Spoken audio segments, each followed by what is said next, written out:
Hi, if you're new here, my name is Marcus. You can call me Neo, known as Elegant Pedi on socials.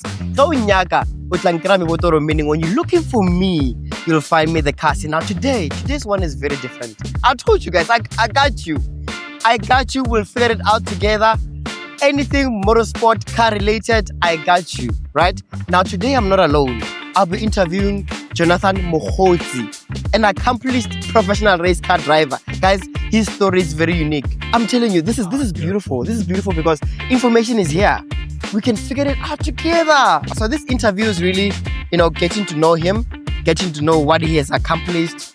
And I'm going to be asking questions as if like I don't understand motorsport, for the benefit of those who don't understand the motorsport industry, how it works and so forth. So I'll try to be as simple as possible. I'm not going to ask too many technical questions so that you can understand what goes into motorsport, what goes into being a professional race car driver. Guys, this is beautiful. He agreed to come here and talk to us and say, hey, now let me share my story. Guys, Jonathan is here and he's going to tell us how this is done.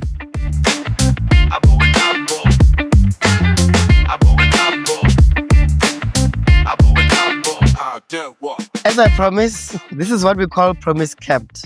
Jonathan Mogotsi is here. How's life right now? How's from your work, from your personal space?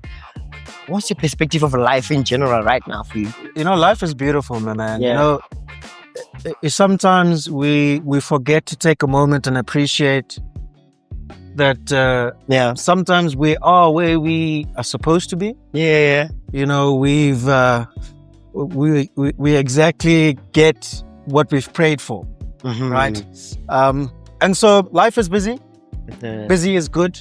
Okay. There's lots of ups and downs, but mostly ups. When I look back at it, I think, man, life is absolutely precious and it's beautiful because I get to do what I love. And not many people get to say that. Do you believe there's such a thing called work-life balance? Because, you're a performer yourself, right? Sure. And you are showing up for what you prayed for. Yeah. But again, there's a thin line. How do you say that I am balancing me being Jonathan and me being the actual racer people know to be as a performer? Sure. It's a very good question. Some people may not know, but I was in the IT space for 14 years, right? Professionally. Are you kidding me? I'm serious. Genuinely. And when you talk about work-life balance, now that was tough because I was racing and I was doing the professional IT thing. And during that, I realized the importance of trying to balance my passion, which was driving cars. I had the beautiful opportunity to race some cars, and balancing that with work and play as well, right? So, wait, you're an IT professional, but you showed up still in racing. Yeah. And so how was that for you? Did you manage to balance your performance across as a professional IT specialist or as a personal IT as your career, right? I'd say that's your day-to-day, 9 to 5 and so forth. Yeah. And I think it goes across to most of us. We do have that 9 to 5, but we do have our passions as well. Obviously, from you coming back from back home, from 5 to 10, then you work on your passions and so forth. How did you create like some sort of like a balance? And didn't that create like issues for you at work to say, hey, you're always in the racetrack, and how do you? Oh, man, I was an insomniac. I never slept. Yeah. Work was tough, but I loved I enjoyed my profession in the IT space. And then, after hours, I would do some sim driving. Then weekends, it would be the racing, or you take some time off work to then practice and all of that. But it honestly became really difficult for me to balance the two. And, as a racing performer, I was okay. Yes, I'd won a couple of races here and there. And, I think my performances were not too shabby, but I didn't quite have the edge that I needed to be at the top of my game. No. And I remember it was August 2022. It's like recent. Yeah, August 2022. Yeah. I sat down and I thought, I'm going to resign from my job. That's a tough one. Because I wanted to fully immerse myself in the driving space, right? So I wanted to do as much as I could within the driving environment, whether it be, going to watch races that I don't compete in, whether it be, trying to help guys, maybe do a little bit of coaching on the side privately. Yeah. I didn't quite have a full plan, if I'm being honest with you, but I know that's a risk factor right there. Yeah. But I know that I needed to be immersed more in that space, and so I took the leap and I resigned. So did you consider that as a calling? Because if something that keeps you late at night and you're like, yeah, I know I'm doing well at work and there's this thing. It was bugging me. It was the itch. Mm-hmm. It was bugging me, and I hadn't won a national championship yet at that point. But I thought, no man, I need to focus and I need to get in this driving space. I need to fully immerse myself in it. And so I resigned. I quit my job. And mind you, I didn't have backup work. Nah, that's what I wanted to ask. That's what I wanted to ask. To say, like, did you have a backup plan? So if this thing doesn't work, what am I gonna do?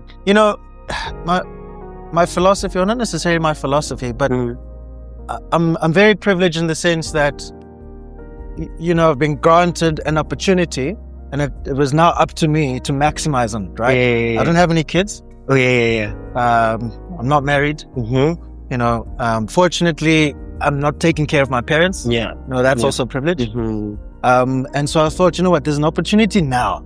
Let me rather try and fail than fail to try. I don't want to look back in my life and go, ish, I should have. But maybe I should, I was too scared or whatever the case is. And so I said, what, bugger it. I'm gonna do it. And I did. So okay. So I did a couple of interviews with some of the rookie guys, and they started as young as like 15 and so forth, right? Of which in your case was a bit 14, different. as young as 14. Yes, as young as 14. Yes. Yeah. We allow 14 to 16-year-olds in our rookie category.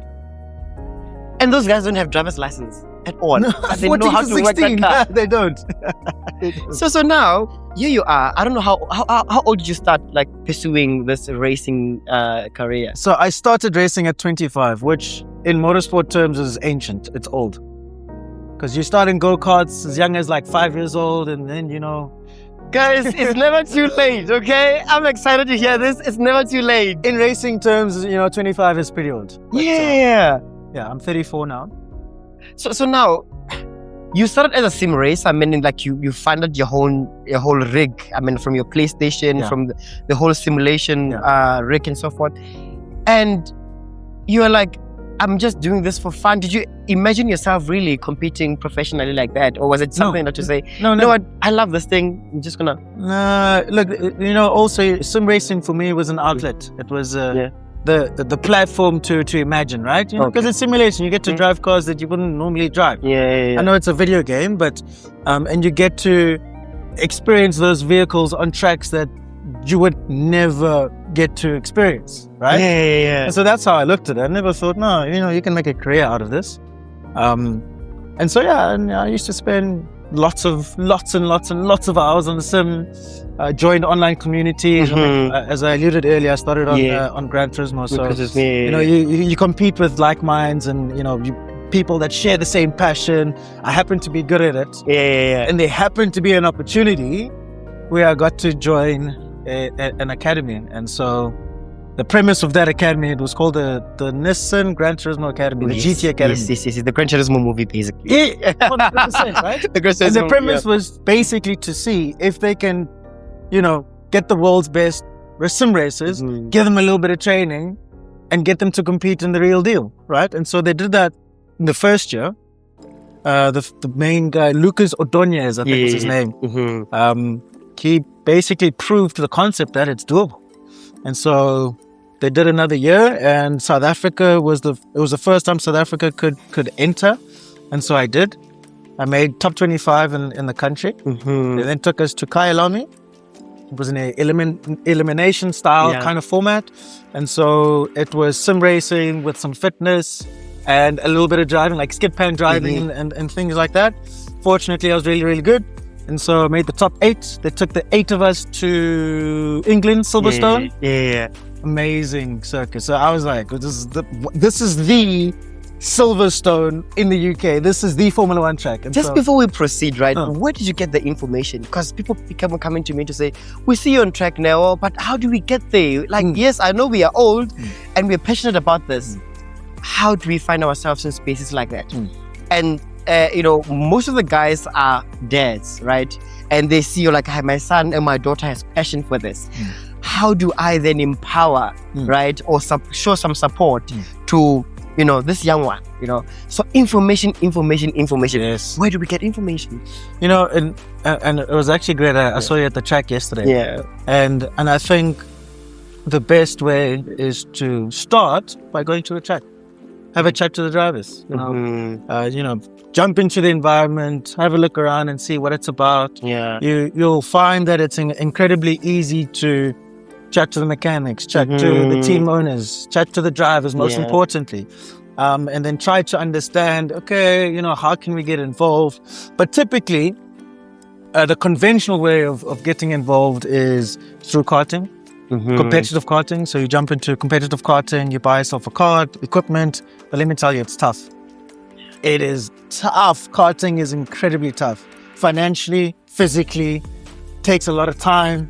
But conventionally, that's how you start because you learn a lot of skills in karting. You get to learn racecraft. You get to learn, you know, how to span a little bit here and there, you know.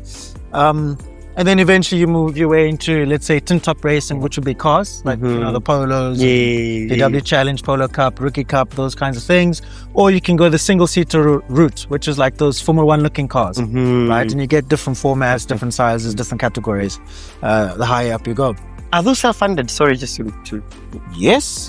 It's incredible. Motorsport is incredibly expensive, unfortunately. And, you know, it's difficult to try and find the right opportunity, but every now and then there are some manufacturers or some sponsors that have an unconventional way of finding drivers and putting them in the racing circuit. So, you know, one of the ways is sim racing. I've seen a few sim racers now have been given different opportunities to kind of immerse them into the racing space. Correct. Yes. But there's no guarantee to say no guarantee, sim racing will get you there. But it's the best way to start. It's the most affordable way to start. What is the conventional way? Go-karting. Very expensive. Very, very. And you just start as young as 14, what you're saying, or even younger. As young as you can. As young as you can. Even 5 years old. In estimate. Like bambinos, 6 years old. Or I can't remember what the early age is, but it's somewhere around there. So let's say in a scenario where I'm a father of a 7-year-old, right? And I was like, you know what? My kid really loves cars. Where do I start? How much money should I... Just estimate, rough budget estimate. How much money do I need to pour into this? A year, just to get them started in go-karting. I don't want to scare people away. But those are facts. You know, it could be that you can make a plan. Right? There's always a plan. I mean, Louis' father did it. Sure. It's, I think, to be realistic, if in order to be very competitive and you want to put in the time into practice and tires and fuel and it's a couple $100,000. Couple of $100,000. Yeah.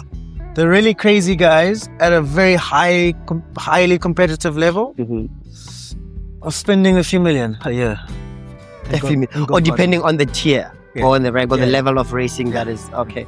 Oh, also with, you know, international travel. Look, it can get really expensive. But for example, if you do like a series called the Triple Ones or like a VW Challenge in a Class C, you could do it for a lot less. Okay. Yeah. So if I were to say the safest route, one is start simulation, go-karting, spend a little bit of couple of those thousands, if I may say, just to get, you know, you familiar with how the car drives, how racing is and so forth. Because obviously there are, you know, commercial go-karting that you can easily pay 300 rand just to go around the track. I think it's just a few meters around, but at least it will give you that, give you a feel. Give you a feel as to how, how it works out. Very interesting, I must say. So that's why it's a niche market, basically. It is very niche. But you know, something like a VW Challenge, I mean, you can get a car, a race-ready second-hand car for about 200,000, give or take. Yeah. But then, your tires, within the series, you have a limited set of tires. Yeah. So, the guys with really big budgets don't just go ahead and buy as much tires as they can. Then at least they're limited just like you are. So, then it becomes a lot more affordable. Neutral. Yeah. You could do quite a few races, on a much, much smaller budget. At least it's a great place to start. Yeah. It's not too fast of a car. It's a 2-liter 8-valve engine in it. And the thing is, so our home base is at SupaCup, right? Yeah. You can always find some coaches around to help with your driver training, because that's also quite important. You want to learn about the fundamentals and how to eke out every little performance. Right. How to flow in the track, all the different driving lines and things like that. Is there hope for a guy who's as old as me? Like I'm 33 right now. Absolutely. Yes. So I could compete professionally. You could, if self-funded. Yeah, for sure. You see what happens now in South African car culture. What we do now as professionals, that yes, we had exposure in your Fast and the Furious, Gran Turismo, Need for Speed, and all of that. Right now, we are able to fund the cars that we're driving right now. There was a breakfast run that I hosted right here.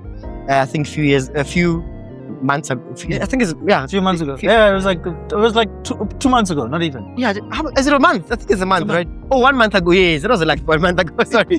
Yeah, time moves very fast, guys. Yeah, it was like 1 month ago, and I saw the couple of cars that were here, and these are big machines. Huh? Big machines, and you're like, so these guys have the capability of working this hard and to buy these cars, and some of them have like project cars where they mod and go to the drags. Yeah, that's the only exposure they have. Sure. Right? Sure. Do you have a message to some of these guys who want to go on track to say, okay, fine, I want to pursue this professional racing, right? Yes, I can put a couple of bucks away instead of just drag racing. I want to push it to maybe, create myself a credibility where I can enter into professional, like your SATC. Is it SATC, right? Yeah. Yes. Cars, yeah. Yes. Do you have like some sort of like a way in which they can get themselves there? So before I answer that question, I have to give credit to people like you, because you are actually the conduit. Yeah. You're the middleman. Yeah.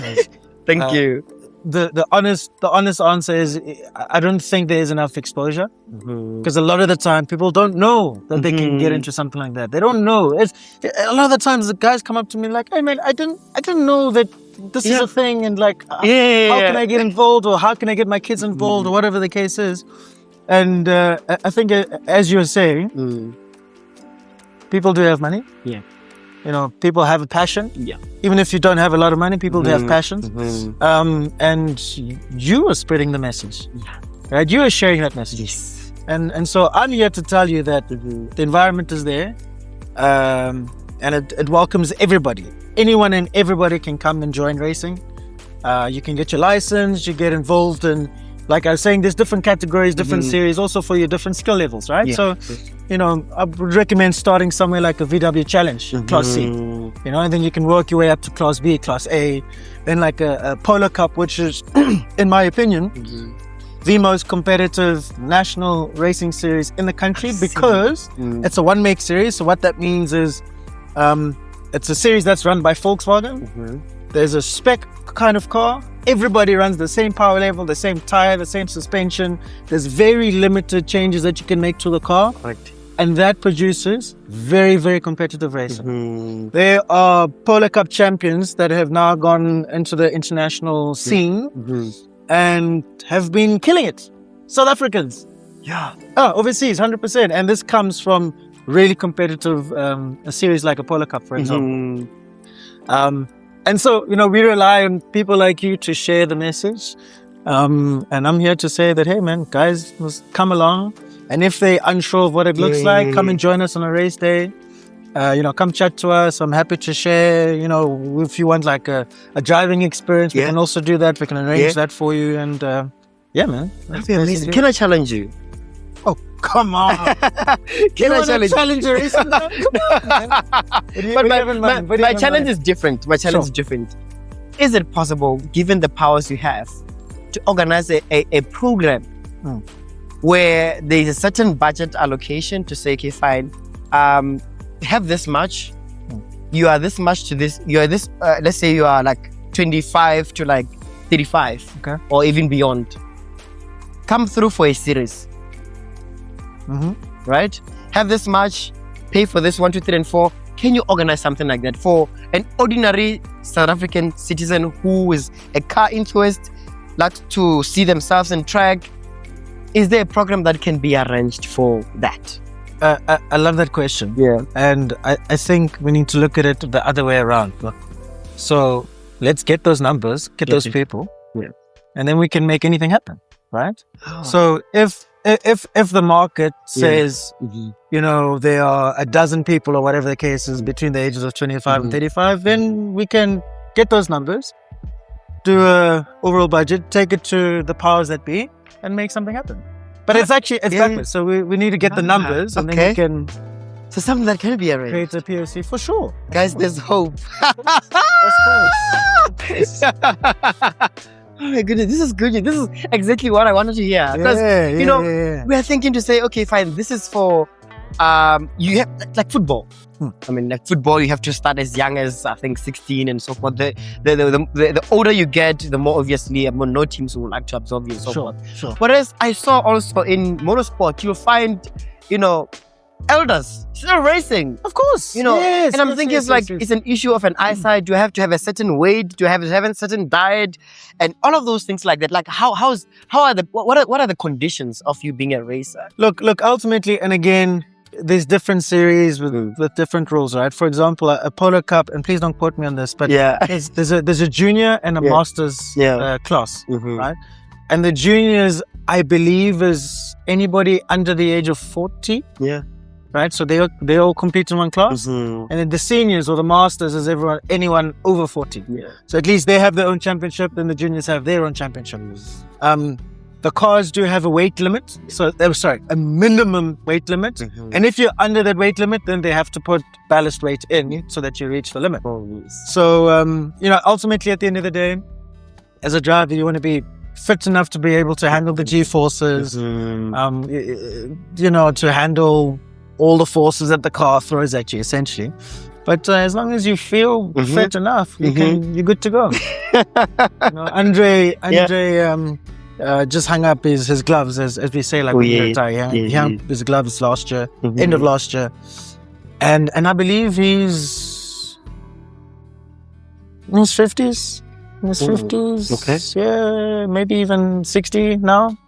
But I mean, guys. So you can get to. Okay, very interesting. Yeah, for sure.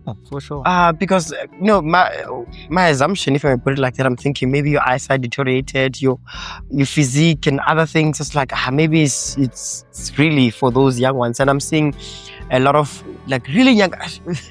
The rookie guys are so small, guys. I can't believe when I see the car and how they drive it, and when I see them, there's like you just like very, very tiny, and they're young. And I was like, wow. So it doesn't really matter. It's about the skill. Or do you have to have talent, really? More than of course. Like, you have to have the talent. But even then, and again, there's a category for everybody. So even if you're a casual driver, I mean, you don't want to compete at the highest level, there's a category for that. And maybe you just want to have some fun with your buddies, right? And the Masters Polo Cup is probably one of the best examples of that, because it's we refer to them as the bullies, right? The bullies come through, they have a jaw, they love racing against each other, they race hard, but for them it's not about competing at the absolute highest level. They just want to be on track, experiencing all the different circuits. They race against each other, against their similar skill gaps or skill levels, and they have fun. And I think ultimately that's what it's about. Is there a solid career in motorsport? I know there's engineers, there's racers, there's reporters. I don't know what else is there. What sort of like careers can people try and navigate themselves around to contribute to South African motorsport? Because here you are, you're in high school, you're doing your matric, you're like, what am I going to do? I love motorsport, but I don't know what course am I going to do. Besides me being an engineer, what more can I add into this automotive or motorsport? What sort of like career? It's a good question. I think, obviously, a lot of the the mechanics are there because they have a passion for spannering. You know, a lot of the guys, even the youngsters, when I look at the youngsters, you know, there's some juniors that joined a couple teams and, you know, obviously they learn, you know, working on the different cars and things like that. And I think that's always a good way to be involved with cars. I wanted to, for example, to be honest with you. I ended up not, but, you know, also from like a media perspective, it'd be good for people to have a passion for cameras and showcase what the cars can do, showcase what the crowds and the fans look like on a race day, for example. You know, those are the kinds of things that I think, you know, motorsport would. So they are like gaps. Need. They are gaps. I think so. Yeah. Okay. No, quite interesting because we do need to package this information in a sense that it can be digestible, right, to a person who doesn't have the technicalities that goes into motorsport. Because sometimes when we do interviews such as this, right, we go into like those, you know, jargons, those terms and stuff like that, and you know, it becomes very difficult for one to go through and just try. What is this? I can actually help unpack that with you. After this, we can just jot down and I can share a bit of a breakdown with you. Okay. And you can unpack it for me. Even much better. I'll be happy with that. I'll be much more delighted with that. So now, before we spend too much time about motorsport and so forth, I'd just like to get to know you a little bit. Like, Jonathan Ochamoka, like, where are you from? And how was your upbringing, in a sense that for where you are right now, I would say your path is very much unique in a sense that obviously, you know, your credibility, your accomplishments and so forth. I wouldn't say it's a normal, you know, to say primary school, high school, tertiary, 9 to 5, chai. You get what I'm trying to say? Sure. So yeah, your path is very, very different. So the reason why I'm asking this question is because I sense there's a relatability, right? Because some people think maybe you might have been coming from another world that doesn't exist. You get what I'm trying to say? So I want to bring them closer. Sometimes I feel that way. Yeah, Yeah, look, I mean, grew up a few years in Hammanskraal, September, more specifically, before moving to the burbs. To the burbs. Moved to the burbs. Yeah, so it was Hammanskraal for a couple of years, then ultimately moved to Jersey, and I've lived in Jersey since 2002. Boarding school, went to boarding school in high school. Probably some of the best 5 years. Best 5 years of my life, because you know, you get to build a bond with a brotherhood, and so I really love boarding school there. And then you know, after high school, after high school, I started working. I didn't quite know. I was a little bit all over the place. I didn't really know what career path.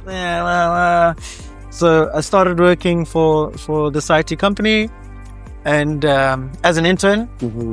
And then after a few months, they offered me a bursary, or a scholarship, whatever you want to call it, to then study and get my tertiary education. So I did that. I studied and I worked part-time for them, and then after that, I worked full-time for them, and I had a very long career in the IT space. Before finally jumping into this motorsport environment. So you've got like a bit of both worlds, right? Kasi as well as burbs. So there's a balance and there's a reliability related. Sure. Relatability.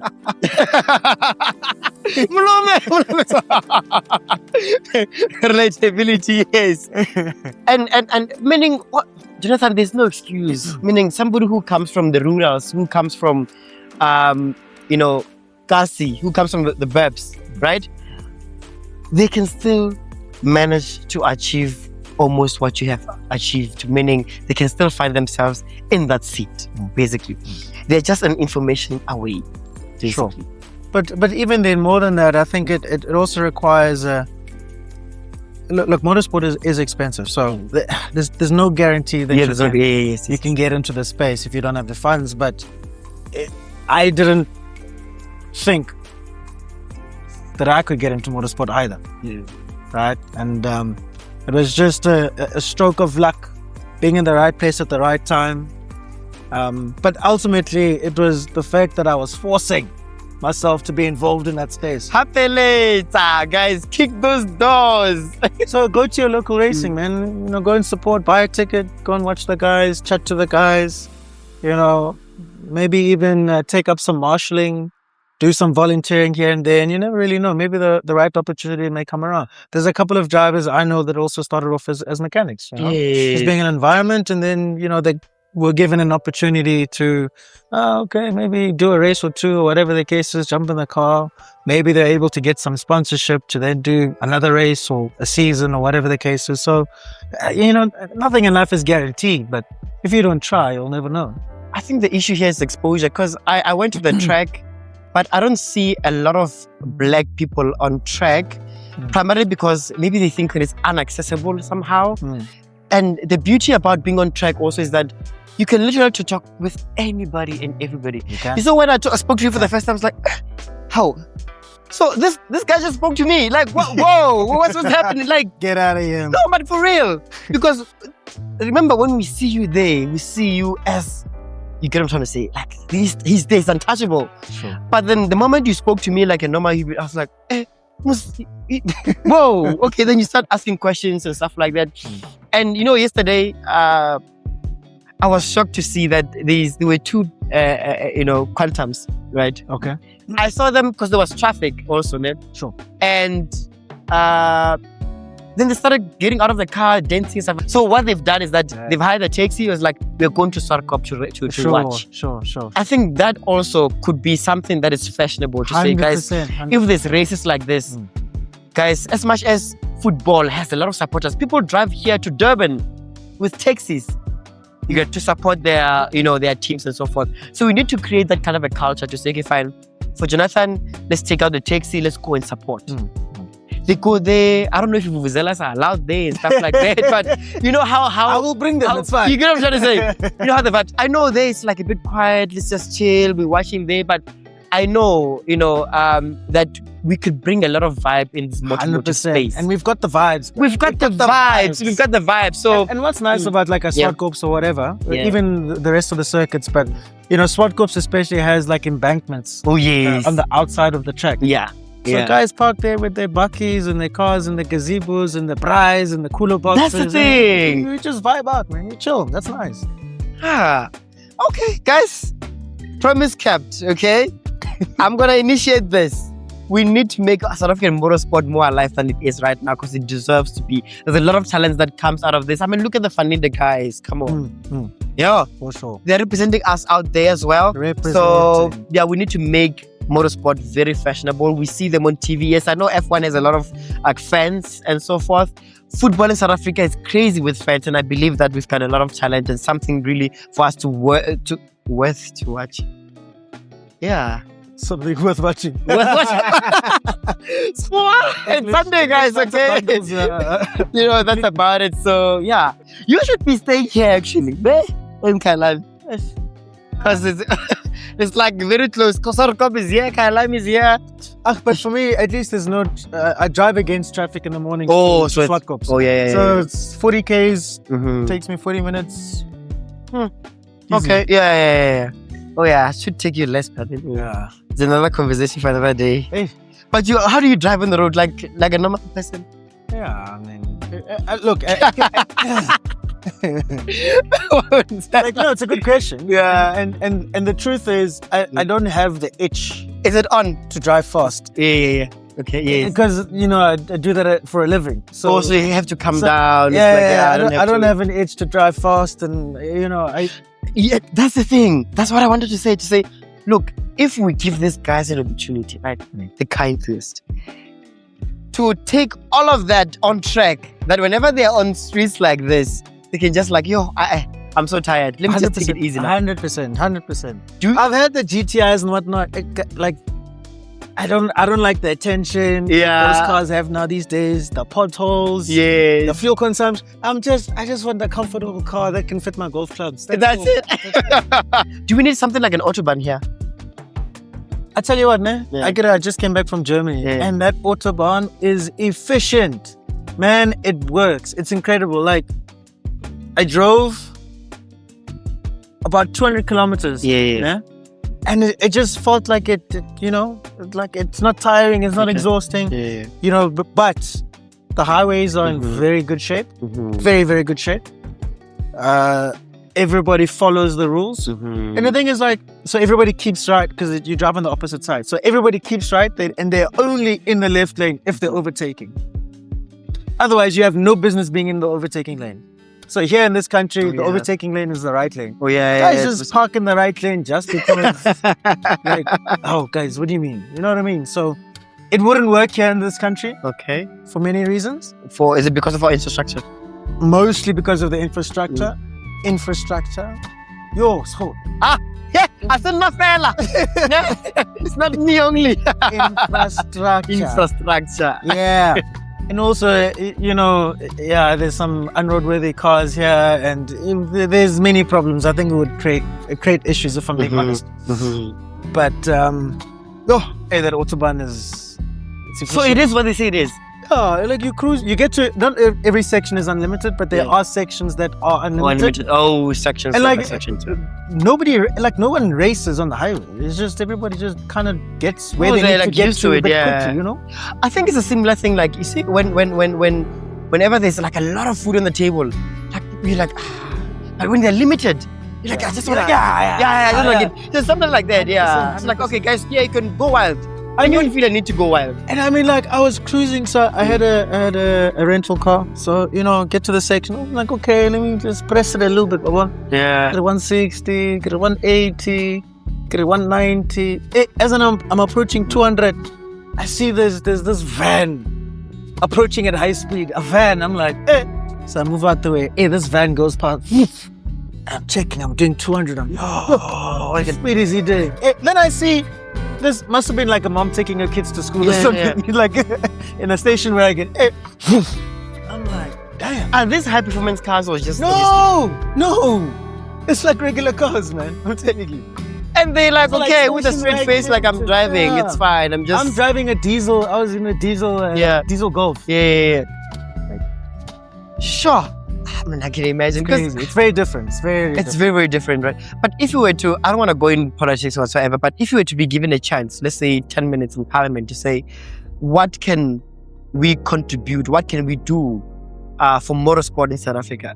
Because I have a sense that there isn't much support as far as having, obviously your expos, more infrastructure, if I put it like that. Because I mean, in every school you'll find maybe there's a a soccer field, rugby and so forth, right? Or in every area. But I'd say I come from Limpopo, right? And there isn't anything motorsport about that province at all. And there could be hidden, very talented drivers. It's a very good question. And look, there's no need for us to dive deep into the politics, but what I did begin to see is there was a little bit of involvement with spinning, at least. Because spinning is a lot more accessible. For a long time, it wasn't even recognized as a sport. At least now it is recognized as a sport. And I think there are some programs that kind of feed into the spinning, which I think is a good step in the right direction. But still needs more, There's a school, man. There's a school that actually has motorsport as a curriculum, in the sense that, and Kuskolo, like it's an Afrikaans school. I can't remember what it is, but we'll have to check on some Googling, whatever. But they have it as like a curriculum, right? And so part of that curriculum, there's like some mechanics to it, there's the spannering, and then there's a driving element, and like it incorporates a couple of. I think that's brilliant, But that was the initiative taken from the school. So I think if we can, incorporate that when government gets involved in that, some funding, and we do some programs and a little bit of outreach. When I was working for a company called Sebenza. So I'm sure you've seen the Sebenza taxis, right? So Sebenza Wi-Fi connects people, right? And so we did a project with Red Bull. Actually, so I was a project manager. And we reached out to Red Bull and we said, hey, man, listen, we've got this idea. So we connect a lot of people on a daily basis. Most of our country commute using a taxi. We've got access to a taxi. We can advertise. We've got a platform to those people. But ultimately, what I want to do is set up some simulators in a mall. We do an activation. So, we create like a vibe to it or whatever the case is. And then we give exposure to our brands. But ultimately, my ulterior motive was to find people in your difficult to reach areas and get them to the mall, put them in a simulator that they've never been in, have them do some laps, but maybe we find some talent in that space and then we do something with it. So ultimately they did. They gave us a budget. We marketed in these taxis for a while. Okay. And then we found an activation space. This was in north of Pretoria. Anyway, one of the townships. Yes. And we hired some DJs. We created this activation zone. So we built using tape, like a makeshift racetrack to our activation zone. And then we had like a car, we had a station, photo booth area, DJ booth area. Oh, that's smart. Okay. And then some simulators, right? And then you get to do some laps. And then obviously you win prizes, whatever the case is. And then we actually found a guy and it was a 3-day event. And we found a guy that was really, really, really impressive. And then at the end of it, we basically went to them and said, hey, listen, you got this media traction through the event. But ultimately, there's a guy that has some talent. Surely we can do something with this. Let's try and find the budget and put him in a real racing seat or whatever the case is. Look, ultimately never took off, but those are the ideas to try and unearth natural talent. And that's what I'm passionate about, And shortly after that, I resigned from my job and I was like, I need to be in motorsport. We were almost, because right now you are I could call it is a mouthpiece, a correct word to be used? To say, now you are in there, you understand the dynamics of motorsport, and that's why we're having these conversations to say also it needs to trigger more conversation. Okay, it's okay. Just a casual. It's a casual GTP just passing by on a normal Sunday. So there should be a lot of CSI initiatives around this. Sure. Right? Because what I do know and what I feel in my heart right now is there's somebody in a deep rural area who is very talented. But they don't have exposure, they don't have information, and they don't know where to start, what to do. And sometimes, like they say, you can't think up to the level you're not exposed to. If you have exposure, then you know I can do something about this. I'll try to get this video out there as much. I'll boost it as much as possible so that whoever's watching out there could at least have an idea how motorsport in South Africa looks like. Yeah. You see. So, well done with that initiative. And I know there's still more that's still going to add value. There's still more that it's going to do. Lots more to come, man. And everybody dreams just to land their feet in the Nürburgring, and you actually raced into the Nürburgring, right? Every racer's dream. That's how deep it is. Wow. I know things didn't go according to how they're supposed to. How do you manage disappointment? And to conclude it, how do you see failure, right? The reason why I'm asking these questions is because they're very important in motorsport. Things go wrong all the time. And not because you're a bad driver whatsoever. The environment, your racers, your car and whatsoever. Things go wrong. It's sports in general. So in that fashion. Okay, well, I'll maybe answer it backwards. Yes. And how do you manage disappointment and failure? And the thing is, for me, and it's not a motorsport specific approach. It's an approach that I've taken to and applied it in my whole life. And things don't always go your way, right? But there's always a positive that I take from every failure or every disappointment. Mm-hmm. And for me, I always use that as a stepping stone. Every failure, you look at it, okay, it didn't work out the way that we wanted, but what are the takeaway points? Okay, cool. 1, 2, 3. Cool, I can work on those, right? What are the failure points? There were 1, 2, 3. That's what could I do differently in future to better the opportunity, let me call it that. So I've always applied that throughout my whole life, long before I got into motorsport. So you didn't beat yourself up? No, I mean, look, okay, so for those of you that don't know, I was in Nürburgring, the 24-hour, the green hell, and I'll tell you a little bit about it. But ultimately, we had a failure on the car, which resulted in us having to retire. So, was it disappointing? Yes, it was disappointing. But I understand these things do happen, unfortunately. But there's a lot that we are taken away, just in terms of how we approach a preparation for the car, how we approach preparation for all the drivers, and I think that failure creates a bit of a fire within, because I'm even more eager to get back into it.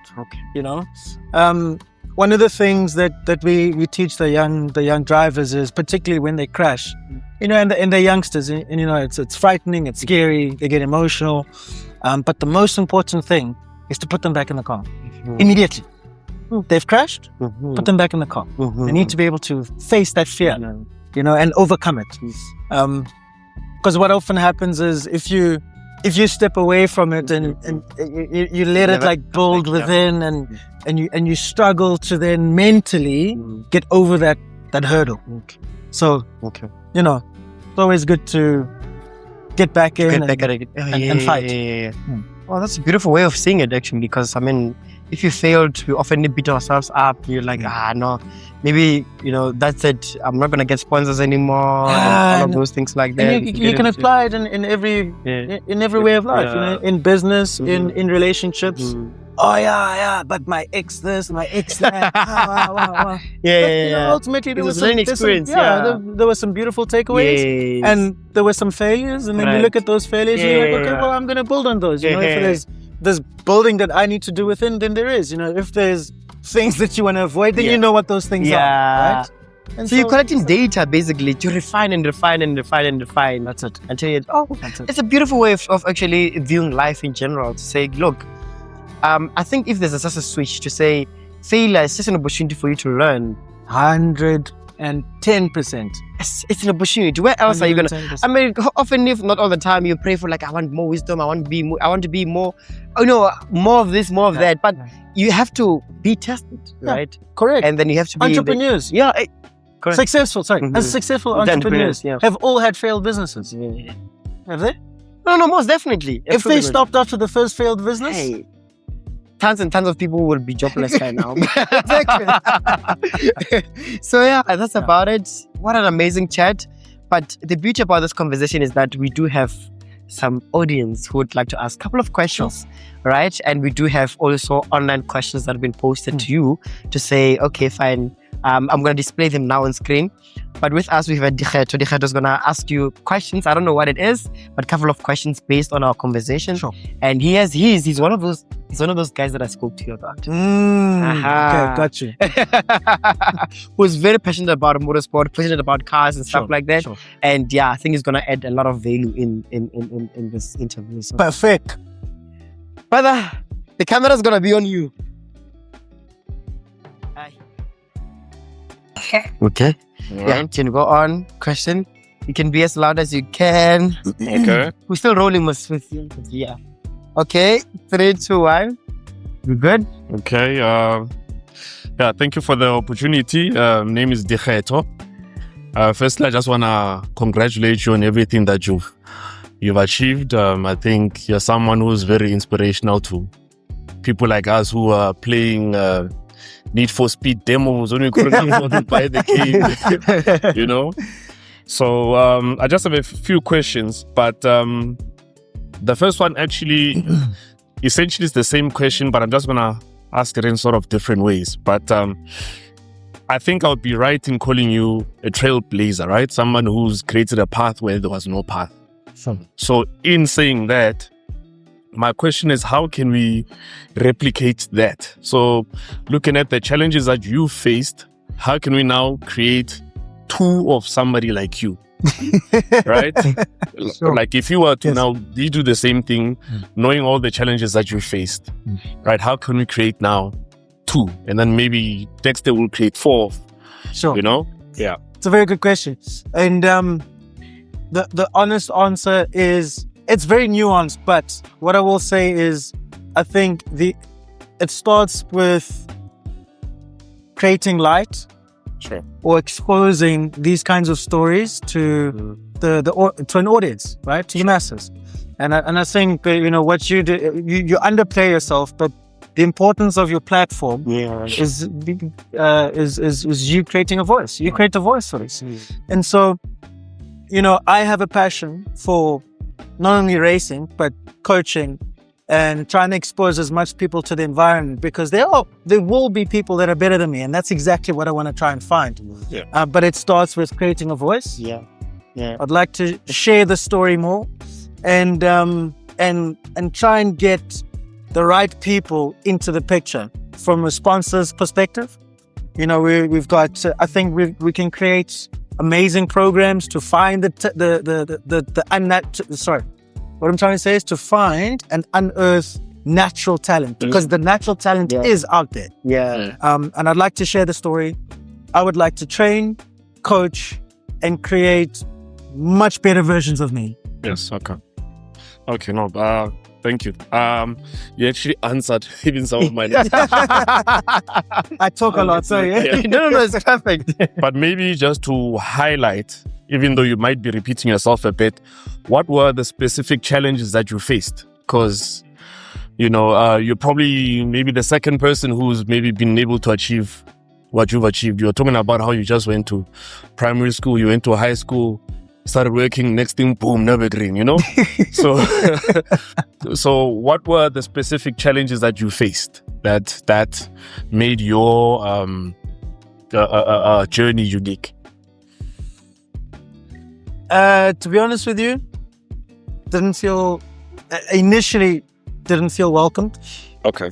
And I think it's particularly because I came through an unconventional environment, which was the sim racing platform. You know, earlier we spoke about the conventional ways of getting into motorsport, which was go-karting at a really young age and going through the ranks. And, you know, all of a sudden, here's this guy out of nowhere and, you know, he managed to make things happen. He got the right sponsorship, and then boom, he's in the environment and he's competitive. So I wasn't welcomed.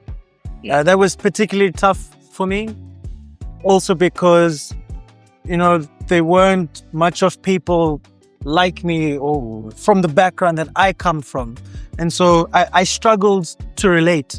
You know, yes, I love cars, love racing, but I actually struggled to relate with, you know, people that came from a similar background. And that was tough on me psychologically.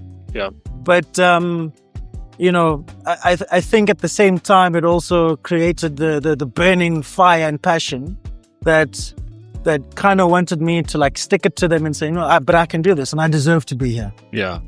Okay, no, perfect. Next one. So I've got 3 more questions, but the next one is a question, and then the last 2 is just, I guess, bonus questions, if you can call it that. Sure.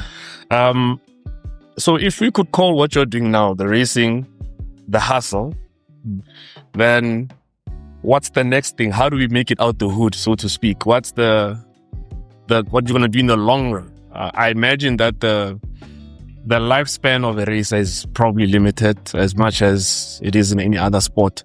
What comes next? What's the next thing that will still put money in your pocket, so to speak? Co-hosting with Nav. Yeah, no, definitely. Look, so motorsport technically doesn't pay in South Africa. Even worldwide, you have to be in the top sort of 1% to make it as a a well-paid racer. Let me call it that, right? Yeah. But there are many things around the environment that you can attach yourself to. And I think for me, if I can be honest, Yeah. the motorsport provides me with the platform to train, coach, do some media work, do some TV work as well, some radio. And I think ultimately that's where the longevity comes from, not necessarily from the races. Yeah. But I'd also love to involve myself and be more immersed with like car development, R&D, things like that. Be a test driver for, a manufacturer like Volkswagen, for example. Because then you really have input in the actual development of cars now. Yes. But that's conversation for another day. Perfect. Thank you. The next two questions, I'm going to frame them a certain way. And I'd like you to answer them in that particular way. So the first one is, why do you think circuit racing is better than drag racing? So I'm sort of limiting you in answering it like that. Yeah. Why do you think there are many reasons? There are many reasons. Drag racing. Let me answer it in a way that doesn't upset too many people. Yeah. Circuit racing requires a very particular skill set. And there are many different nuances, and circuit racing teaches you handling dynamics, the importance of braking, trail braking, weight transfer, hand and eye coordination. And there's lots of little things that it requires for you to become a good circuit racer. Yeah. On top of that, there's obviously the car building aspect and whatever else. Drag racing also car building aspect to it. There's also like a skill to proper engine tuning and suspension and tires and all of that, and then shifting, and it requires some reaction time with the lights. And then whether it's a manual or a DSG or sequential, whatever the case is, and I think there isn't too much more skill after that. Okay. So I think circuit racing really requires a lot of skill, whereas drag racing, not that much. Yeah. These questions are a bit divisive. Yeah. They're going to separate a lot of people. Yeah. The last one is, why is Xbox better than PlayStation? Come on. You have to answer it in that way. Why do you think it's better than PlayStation? Why do you think Xbox is better than PlayStation? I don't like the way it's phrased. Yeah. If you had to build a case for it, then we can probably reverse it at the end.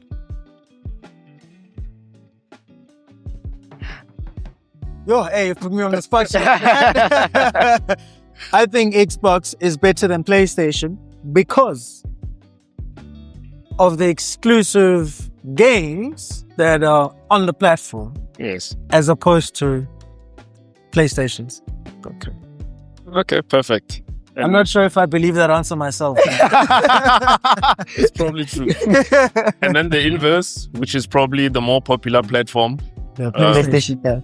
I mean, if we think about it, like now you've got kids who have to choose, but actually buying a PlayStation, I mean, I think the platforms that you guys do sim racing on is on PlayStation for some of the guys. So it might be better for them to buy a PlayStation than they would an Xbox. So for PlayStation, Gran Turismo, for example, is the exclusive on that platform. Yeah. And I think that was, at least for me, and again for most, the perfect way to enter into the sim racing platform. It's not the best sim racer, but it's a lot more accessible because you can just get the game, get the console, you can play on controller, and then when you got a little bit of bucks, you get a little cheapy steering wheel, whatever the case is, and then you build. And sim racing for me was like I don't know, how do you call it? It's I became obsessed. Yeah, you can be very obsessive. So I started off on PlayStation and Gran Turismo, on like the cheap stuff, and then you slowly work your way. Then you get a better wheel and this, and then it was PC, and then it was like your iRacing or Assetto Corsa, and then now it's like the motion. Now the kind of stuff that you can do in sim racing is it's almost the same as being in the car. Yeah. I mean, I train at TGN Studios, right? Oui, by Randberg, right? But by Randberg. Yes. And they've got a whole myriad of different simulators at different levels. And the main simulator they've got is the price of a very expensive car. Yeah. Whoa. Like it's like just shy of $1 million. Wow. And so, but I mean, that's like the most extreme. And it doesn't necessarily mean that you'll perform better on that versus, a 5,000 Rand a Logitech setup or whatever the case is. But I mean, it's... But anyway, sorry, I'm going on a tangent here. But PlayStation, Gran Turismo, that's why. Okay. No, thank you. Again, congratulations on all the things that you've achieved. I think you're going to inspire a lot of young kids with what you've done. Thank you. Thank you so much. And I appreciate your time as well. Thank you. Much appreciated. A couple of questions here from the... Lord, can you please navigate for us that side? Okay, so we've got Andile, he's 11 years old. He loves cars, especially sports cars, right? First question, can you play racing games, all right, or a simulator? What? Or can playing racing video games or a simulator actually help you become a better real life driver? Not a racer, but a driver. Yes, absolutely. Absolutely. And sorry, one of the statements I wanted to make earlier was I wish that everybody could experience a little bit of sim driving because it really can help to become a better driver. Just from a reaction point of view, also just in terms of how you can handle the car in the simulator, that translates to the real life. So absolutely, for sure. Second question from Andile still, at what age can I start racing and where do I start? 5 years old, go-karting. You can start there. And then you can move into like he's 11 years old. So I think Legends, he might be old enough for Legends. Okay. Which is like, I don't know how to explain, but it's a 4-wheel car. Okay. With a seat in it and it's like a tin top, right? Okay. I'll probably display it here. With a motorbike engine. Yeah. So Legends, it's a great place to race as well. And then obviously into like a rookie cup, which is from the ages of 14 to 16. And then at a national level, Polo Cup, man. If you can get into a Polo Cup after the age of 16, should be good. Yeah, be good to go. There you go, Andile, right from the racer himself, okay? We've got Simpiwa. Simpiwa is a girl, a 13-year-old girl, right? I need to emphasize that, okay? Because we don't have a lot of females in the racing space. So her question is around, will go-karting help me get started into a career in motorsport? Absolutely. Short answer, yes, for sure. And what I do love is that MSA4, which is those single-seater, the Formula One looking cars, the field is looking quite strong. And there's actually a handful of female racers in the series, which is phenomenal. You know, when I started racing, there was one lady, maybe, when I started. And that was like pretty much across the board, right? Yeah. And today, there's quite a few more females. And I love to see that the environment is becoming a bit more inclusive. So yes, absolutely. And we'd love to see more ladies. Awesome stuff. There you go, Simpiwe. Okay. From Nintendo. Yeah, we've got a question from Nintendo Nelson, right? That's the father of a daughter as well. His question is around finance, right? How expensive is the sport? Please ask. Oh, wait a minute. That's the message from WhatsApp. Okay. Yeah. Okay. Got you. How expensive is the sport? Please ask him to break it down so we know, as future parents of the kids who wants to race in detail. Okay. What is the biggest expense in registration the car and so forth and so forth? Okay, good question. So without trying to take up too much time, let's take a specific category and I'll break that down. So let's say Rookie Cup. Okay. So you want to race Rookie Cup for one season. So one season is a year. You've got 7 rounds in a championship. And of the 7 rounds, that'll be about 14 races. And then within those 14 races, you've also got a couple of practices and test days in between. So, Rookie Cup is an inclusive package. What that means is you pay the fee, you then get a car. There's a team of mechanics that look after the car. It includes your tires, your entry costs, fees, pretty much all the costs except for two things: your travel and breakages, right? So that's the cost of the season is, I think it's just under 500,000 for the year. For the entire year. For the entire year. And for that, you get it's a Polo, it starts off as a Polo Vivo chassis. It's a 1 liter turbo, 85 kilowatts. So it's basic sort of stuff. It's got a basic suspension setup, brakes, semi-slick tires, manual gearbox. We're going to move to DSGs. Yes. And then obviously for that 500,000, you get 14 races plus a couple of practice days, including some test days. And then I think you also have a breakage allowance of about 50,000 Rand, give or take. Oh, okay. So that's what it will cost you. But if you were to buy a car, similar to that, I would say it would probably cost you just over 300,000 Rand to build the car itself. Apart from buying the car to build. No. You can, you can probably buy the car for about 300,000. But then you're going to have to do your licensing, the registration, the entry fees. I think the entry cost, depending on which track you go to, is about 5,000 Rand. Tires, you're looking at about 10 grand a weekend. Brakes, it can add up very, very, very quickly, and you can probably end up spending